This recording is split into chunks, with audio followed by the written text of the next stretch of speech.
Hi hello welcome to post 360. నేను మీ మురళీ రాపల్లి. జోగి రమేష్ గారి కుటుంబం గురించి గత కొంతకాలంగా వస్తున్నటువంటి వార్తలు మనం వింటూనే ఉన్నాం. అయితే ఇందుట్లో మనం ఆలోచించవలసినవి చాలా ఉన్నాయి. జోగి రమేష్ గారి ఇంట్లో జరిగింది ప్యూర్లీ వాళ్ళ ఫ్యామిలీ మ్యాటరా కాదా అన్నది. వాళ్ళ కొడుక్కి పెళ్లి చేసుకోవడం అదంతా వాళ్ళ సొంత మ్యాటర్. పెళ్ళిళ్ళు, ఆ తర్వాత వాళ్ళ మధ్యలో గొడవలు, దాన్ని సరి చెప్పడానికి కొంతమంది ట్రై చేయటాలు, ఇవన్నీ ప్యూర్లీ ఫ్యామిలీ మ్యాటర్స్. దాంట్లోకి మనం వెళ్ళకూడదు, దాని గురించి మనం మాట్లాడకూడదు అనే ఒక విజ్ఞత నాకు ఉంది. కాబట్టి కుటుంబ వ్యవహారాల్లోకి నేను వెళ్ళలేదు. ఇప్పుడే కదా, గతంలో మీరు ఎప్పుడు చూసినా కూడా అంటిల్ అండ్ అన్లెస్ వాళ్ళు కనుక పర్సనల్గా కామెంట్ చేస్తే తప్పించి, పర్సనల్గా కామెంట్ చేయటం కానీ వాళ్ళ కుటుంబ వ్యవహారాల్లో దూరి అన్నీ తెలుసుకోవటం కానీ నాకు అంత ఇంట్రెస్ట్ ఉండదు. దాని గురించి నేను పట్టించుకోను. ఈ శాటిలైట్ ఛానల్లో ఉన్న కూడా నా పందా ఇలాగే ఉండేది. నా ఓన్ ఛానల్స్ పెట్టుకున్నా కూడా నా స్టైల్ ఆఫ్ జర్నలిజం అలాగే ఉంటుంది. పర్సనల్ ఇష్యూలోకి వెళ్ళాం. అయితే కొంతమంది సోదరులు పాపం అత్యుత్సాహంతో ఏదో వాళ్ళ విషయం గురించి నేను మాట్లాడతలేదని, దానికోసం జగన్మోహన్ రెడ్డి గారికి నేనేదో అని వైఎస్ఆర్సీపీ పార్టీకి సో కాల్డ్ సానుభూతి పరుణని అపోహలు పడుతూ కొంతమంది ఉంటారు. నేను ఒక విషయం చెప్తున్నా, నీ పెళ్ళం నేను తన్నిందనుకో, అది నీ మ్యాటర్. నీ మొగుడు నిన్ను కొట్టాడనుకో, అది నీ పర్సనల్ మ్యాటర్. దాంట్లోకి వేరే వాడు వచ్చాడనుకో, వాడిని లఫంగిగాడు అంటారు. ఓకే, ఆ లఫంగి మ్యాటర్లోకి నేను వెళ్ళను. కానీ ఇక్కడ ఇంకో మ్యాటర్లోకి నేను వెళ్తా. ఆ మ్యాటర్ ఏంటంటే, జోగి రమేష్ గారికి అన్ని విషయాలు తెలిసి కొడుక్కి పెళ్లి చేశారు. ఒక విషయంలో నువ్వే చేసావన్న తప్పంతా అని వాళ్ళ కొడుకు అన్నాడు. ఆ ఒక్క విషయంలో నేను పూర్తి స్థాయిలో ప్రతిఘటిస్తా. ఇష్టం లేని పెళ్లి చేసి కొడుకు కోడల జీవితాన్ని నాశనం చేయటంలో జోగి రమేష్ అని ఒక పబ్లిక్లో ఉన్నటువంటి, ఒక హోదాలో ఉన్నటువంటి ఒక పొలిటికల్ పర్సనాలిటీ అలా చేయడం కూడా తప్పు. పెళ్ళైన తర్వాత ఇద్దరు మారతారులే, పెళ్ళైన తర్వాత సర్దుకుపోతారులే, ఇవి చాలా దరిద్రమైనటువంటి సాకులు. దీన్ని ఎప్పటికీ కూడా ఎవరు కూడా సహించవలసిన అవసరం లేదు. నెంబర్ 2, జోగి రమేష్ వల్ల కోడలు ఎవరైతే ఇప్పుడు మేఘా ఉన్నారో ఆ అమ్మాయిని క్రిస్టియన్గా కన్వర్ట్ అవ్వమని చెప్పి ఇబ్బంది పెట్టారు అంటారు. ఇప్పుడు సిగ్గుండాలి. కోడల్ని క్రిస్టియన్గా కన్వర్ట్ అవ్వమని బలవంత పెడతానికి సిగ్గుండాలి. ఎందుకంటే ఆ అమ్మాయి చిన్నపిల్ల కాదు, మేఘా చదువుకున్న అమ్మాయి. తనకి తన పాటించే ధర్మం పట్ల, తను నడుచుకోవాల్సిన ధర్మం పట్ల ఒక క్లారిటీ ఉండే ఉంటుంది. అటువంటి హిందూ ఫ్యామిలీ బ్యాక్గ్రౌండ్ నుంచి వచ్చిన అమ్మాయిని మీ క్రిస్టియన్ ఫ్యామిలీకి తీసుకోవటం, ఆ తర్వాత తన పైన విచ్చలవిడిగా ఇలా మాట్లాడారు అని కొన్ని మాటలు చెప్తుంది. అవి మాట్లాడారని ఆ అమ్మాయి చెప్తుంది కాబట్టి నేను అంటున్నా. అగరొత్తులు ఎనిగిస్తే సచిన శవం దగ్గర ఉన్నట్టుంది అన్నారట. అది చాలా అభ్యంతరకరం. అలా అన్నారంటేనే మీరు ఒక పొలిటికల్గా ఒక ఉన్నతమైన పొజిషన్లో ఉండడానికి అనర్హులు అనేది మాత్రం స్పష్టంగా నేను చెప్తాను. ఇందుట్లో నువ్వు ఏ పార్టీ అయినా, నేనే పార్టీ అయినా వాస్తవాలే మాట్లాడుకోవాలి. నెంబర్ 2, ఈ అమ్మాయిని క్రిస్టియన్గా మారాలని బలవంత పెట్టుంటే మాత్రం 100% అమ్మాయి చెప్తుంది కాబట్టి అది అక్షరాల తప్పు. ఆ తప్పు చేసినోడు ఎవడైనా, అక్కడ జోగి రమేష్ ఉన్నా, అక్కడ చంద్రబాబు నాయుడు గారు ఉన్నా, అక్కడ జగన్మోహన్ రెడ్డి గారు ఉన్నా, లోకేష్ బాబు గారు ఉన్నా, ఎవరున్నా కూడా అది మాత్రం తప్పనే చెప్తా. ఓకే, ఎందుకంటే ఎవరి దేవుడు వాళ్ళ ఇష్టం, ఎవరి పూజా విధానాలు వాళ్ళ ఇష్టం. ఇప్పుడు కోడలుగా వచ్చింది కాబట్టి మీరు పూజించే జీసస్ని ఆవిడ కూడా పూజించాలన్నది చట్టం కాదు, రూల్ కాదు. ఆవిడ స్వతంత్ర భావాలు కలిగిన వ్యక్తి. అటువంటి వ్యక్తిని మీరు ఈ విధంగా టార్చర్ చేసి ఉంటే మాత్రం చాలా పెద్ద తప్పు.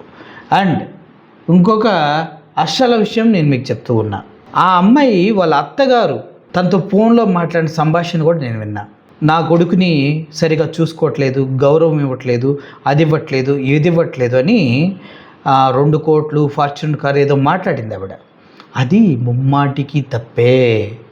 నీ కొడుకు గౌరవం ఆయన తెచ్చుకోవాలి. ఎదుటి వాళ్ళు ఇచ్చేదేంటి? ఎదుటి వాళ్ళు డబ్బులు ఇస్తేనో, ఎదుటి వాళ్ళు ఆయనకి కావాల్సినవి తీసుకొచ్చిస్తేనో అవి అప్పుడు ఈయన గొప్పతనం పెరిగిద్దని చెప్పడం ఆవిడ చేసిన పెద్ద తప్పు. తల్లిగా కోడల్ని ఆ విధంగా అడగటం అనేది ఒక రకంగా హెరాస్ చేయటమే. దాన్ని 100% ఖండించవలసిందే. నెంబర్ 2, అసలు ఇదంతా జరగడానికి వెనకున్నది టీడీపీ పార్టీ అంటూ టీడీపీ పార్టీ ఆఫీస్ నుంచి వాళ్ళు బయటకు వస్తున్న విజువల్స్ నిన్న ఆయన జోగి రమేష్ గారు బయటపెట్టారు. అసలు టీడీపీ పార్టీ ఆఫీస్కి వెళ్ళవలసిన అవసరం ఏంటి? ఇది ఒక కుట్రలో భాగంగా మనం అనుకోవాలా వద్దా? ఎందుకంటే నీకేమైనా ప్రాబ్లం వస్తే లాయర్లు ఉన్నారు, కోర్టులు ఉన్నారు, జడ్జిలు ఉన్నాయి. నీకు కావాల్సిన విధంగా ఫైట్ చేయటం కోసం నీ వెనక పెద్ద వ్యవస్థ ఉంది. మరి అటువంటి నువ్వు టీడీపీ పార్టీ ఆఫీస్కి ఎందుకు వెళ్ళావమ్మా మేఘా? దీనికి కూడా అమ్మాయి సమాధానం చెప్పవలసిన అవసరం ఉంది. కుటుంబం మొత్తం కూడా కలిసి వెళ్ళాడు. తనకి అన్యాయం జరిగింది, నా భర్త నాతో సరిగా ఉండట్లేదు, తన శారీరకంగా కూడా సొంత సాటిస్ఫాక్షన్గా లేదు అంటే అది పెద్ద తప్పు. ఎవరికైనా పెళ్లి చేసుకున్న తర్వాత మొగుడు పిల్లలు హ్యాపీగా ఉండాలి. అలా కాని పక్షంలో కోర్టులు మీకోసం ప్రత్యేకమైనటువంటి చట్టాలు ఉన్నాయి. మీ ఇష్టం వచ్చినట్టుగా మీరు డైవర్స్ తీసుకోవచ్చు. దాన్ని ఇప్పుడు పార్టీల మధ్య రైవలరీగా మార్చవలసిన అవసరం లేదు. దానికోసం మీరు టీడీపీ పార్టీ ఆఫీస్కి వెళ్ళాల్సిన అవసరం లేదు. బేసిక్గా జోగి రమేష్ అనే వ్యక్తి వైఎస్ఆర్సీపీ పార్టీలో ఉన్నాడు కాబట్టి మీరు ఇలా చేయటం వల్ల మీరు వాళ్ళతో కుమ్మక్కై ఇచ్చేస్తున్నారు అనేది మాత్రం తెలుస్తున్న వాస్తవం.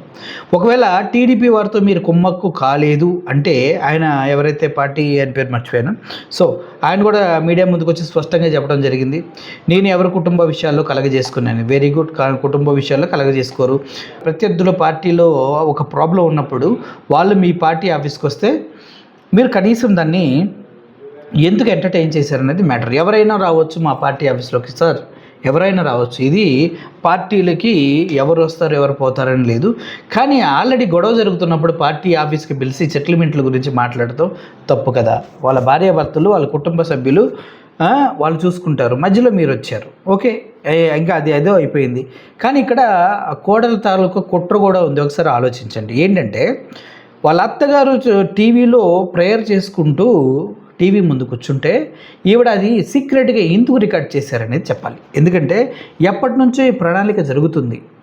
ఆ ప్రణాళికలో భాగంగానే ఆవిడ రికార్డు చేసిన వీడియోని ఆవిడ టీవీలో ఏదో ప్రార్థన సంథింగ్ మూవీ ఏదో వస్తుంది జీసస్ క్రైస్ట్కి సంబంధించి, దాని ముందు కూర్చొని ఇలా ముసుగేసుకొని ఆవిడ ప్రార్థనలో నిమగ్నమైనప్పుడు దొంగచాటుగా వీడియో ఎందుకు తీశారు మేడం మీరు?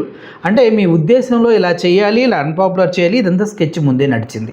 సో ఇదంతా ప్రీ ప్లాన్డ్ అని మనం అనుకోవాలి. అన్నిటికన్నా మించి ఒక విషయం నేను క్లియర్గా చెప్తున్నాను, వినండి. ఆ కుటుంబ వ్యవహారాల్లో నేను ఇన్వాల్వ్ కావట్లేదు, వాళ్ళ పర్సనల్ ఇష్యూల్లో కూడా నేను ఇన్వాల్వ్ కావట్లేదు. కానీ చాలామంది అనుకున్నట్లుగా అక్కడ సిచ్యువేషన్ లేదు. మెగా వాళ్ళ కుటుంబం టీడీపీ ఆఫీస్కి వెళ్ళటం, ఆ తర్వాత ఇటువంటి కార్యాచరణ అంతా జరిగింది. అంతేకాదు దొంగచాటుగా వాళ్ళ అత్తగారి వీడియోలు తీయాల్సిన అవసరం ఆ అమ్మాయికి లేదు.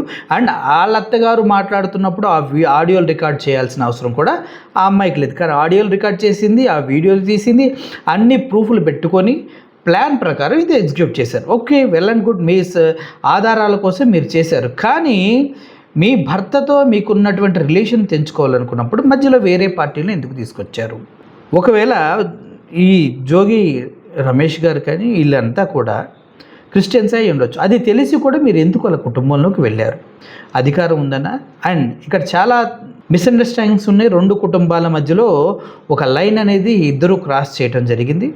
ఆ లైన్ క్రాస్ చేయటం వెనక అసలు అంతరార్థం ఆ అబ్బాయిదా, వాళ్ళ నాన్నగారిదా, లేదంటే వీళ్ళంతా కలిసి ఎప్పుడో విడిపోవాలని స్కెచ్ చేసుకుని ఇలా చేశారా? వాళ్ళ మనీ ఇవన్నీ చాలా ఉంటాయి. అందుట్లో మళ్ళీ వాళ్ళ అమ్మగారు ఫోన్ చేసి కోట్లు డిమాండ్ చేయటం, బిజినెస్ పెట్టించాలంటే ఇవి కూడా చాలా తప్పండి. సొంతగా సంపాదించుకోవాలి. కొడుకు అన్న తర్వాత ఎవడో ఇస్తే వాల్యూ వస్తుంది, ఇన్ని కోట్లు ఇస్తే వాల్యూ వస్తుంది, ఇన్ని కార్లు పెడితే వాల్యూ వస్తుందని ఆవిడ మాట్లాడటం కూడా తప్పు. ఇప్పుడు నేను ఈ విషయంపై ఇంత స్పష్టంగా మాట్లాడటానికి ఫస్ట్ నుంచి నేను కేసును ఫాలో అవుతున్నాను కాబట్టి, అందుట్లో తప్పులన్నీ నాకు తెలుసు కాబట్టి, ఒప్పులన్నీ నాకు తెలుసు కాబట్టి, నా జ్ఞానం కొద్దీ నేను ఆ అమ్మాయి సీక్రెట్గా వీడియోలు రికార్డ్ చేయటం, అది ఆడియోలు రికార్డ్ చేయటం ఎంత ప్లాన్ ప్రకారం జరిగిందని నమ్మాను కాబట్టి, అలాగే జోగి రమేష్ గారిని వాళ్ళ కొడుకే నువ్వు చేసిన తప్పు నేను చెప్తే వినలేదు అని ఆ అబ్బాయి అంటాం బట్టి, ఆ తర్వాత వీళ్ళంతా టీడీపీ ఆఫీస్లోకి వెళ్ళటం, అక్కడ నుంచి కార్యాచరణ జరగడం, ఇదంతా ఒక ప్లాన్ ప్రకారం జరిగింది. ఈ కుటుంబ వ్యవహారాల్లో మనం ఇరుక్కుంటే, పార్టీలు ఇరుక్కుంటే ఇరుక్కోవచ్చు, కానీ కామన్ పీపుల్ మనం ఇరుక్కోకూడదు. అందుకోసమే దీనిపైన వీడియో నేను ఆలోచించి చేయాల. అందుకని ఇంకొకరైతే ఇంకొకరు మనకు ఆ సెంటిమెంట్స్ లేవయా. ఎవరు తప్పు చేసినా కడిగేటవే మన పంచాయతీ. ఓకే, సో హిందూ ధర్మానికి ఎవరు అడ్డొచ్చినా మేము అడుగుతాం. బలవంతపు మత మార్పుల్ని ఎప్పుడూ ఎంకరేజ్ చేయకూడదు, తప్పని. ఇప్పుడు ఇంత వయసు వచ్చిన తర్వాత ఏ మతంలో ఉండాలి, ఎటు షిఫ్ట్ అవ్వాలి, నీ స్వేచ్ఛ అనేది నీకు రాజ్యాంగం ఇచ్చింది. దాన్ని వేరే వాడు ఫోర్స్ఫుల్గా ఎప్పుడైనా చేశాడంటే అది తప్పు. స్వేచ్ఛగా నీ అంతటా నువ్వు కన్వర్ట్ అయితే అది మేము అడగం మళ్ళీ, ఎందుకంటే రాజ్యాంగబద్ధంగా ప్రశ్నించే హక్కు మాకు లేదు. కాబట్టి మేము ఇక్కడ ఉంది కాన్స్టిట్యూషన్ ప్రకారం రాజ్యాంగబద్ధంగా మాట్లాడటం కోసం, రాజ్యాంగంలో ఏదుందో అది ప్రజలకి చెప్పటం కోసం, అంతేకాని ఒకటి పైన నిందలేసి ఒకటి ఆధారం లేకుండా మాట్లాడటం కోసం మేము లేము. అండ్ కుల మతాల మధ్యలో, కుటుంబాల మధ్యలో తగాదులు పెడటానికి మేము లేము. ఒకవేళ వాళ్ళ కుటుంబ తగాదుల్లో దూరి ఏలు పెట్టి కెలకటానికి కూడా మేము లేము. సో స్పష్టం చేస్తూ ఉన్నా, మొత్తానికి ఒక పార్టీలో ఉన్నటువంటి ఒక నాయకుడిని దిగజార్చడం కోసం వేరే పార్టీ వాళ్ళు కలిసి చేస్తున్న నాటకంలా దీన్ని చూడాలా, లేదంటే ప్లాన్ ప్రకారం అత్తగారు అడిగిన కోట్ల రూపాయలు ఇవ్వలేక కోడలు ఇంట్లో జరిగినటువంటి బాధలకు బయటకు వచ్చి గొంతెత్తి ప్రశ్నించారు అన్నదాన్ని మనం అర్థం చేసుకోవాలా. దీనంతటికీ మూల కారణమైనటువంటి వాళ్ళ జోగి రమేష్ వాళ్ళ అబ్బాయి తను వచ్చి మాట్లాడేది కానీ నేను చెప్పలేను.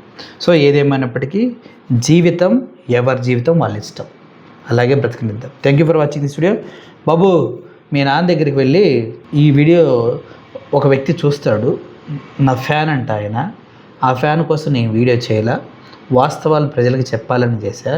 నువ్వు వెళ్ళి మీ నాన్న దగ్గరికి వెళ్ళి, పేరు చెప్తాను ఆగండి, చరణ్ సాయి, మీ నాన్న దగ్గరికి వెళ్ళి ఒకసారి DNA టెస్ట్ చేయించుకొని ఆ రిపోర్ట్స్ పంపించమ్మా.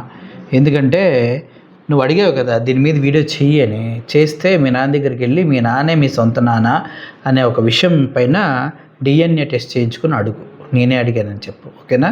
నువ్వు అడిగిన నా కామెంట్స్ కింద పెట్టావు కదా ఇప్పుడు లలిత్ గారి వీడియో కింద, ఆ కామెంట్కి ఇది ఆన్సర్ అనమాట. వీళ్ళు అడిగి మీ నాన్న మిమ్మల్ని అడిగి DNA టెస్టులు చేయించుకొని తీసుకొచ్చి చూపించమ్మా, ఓకేనా? Thank you for watching this video. Murali signing off. Thank you so much.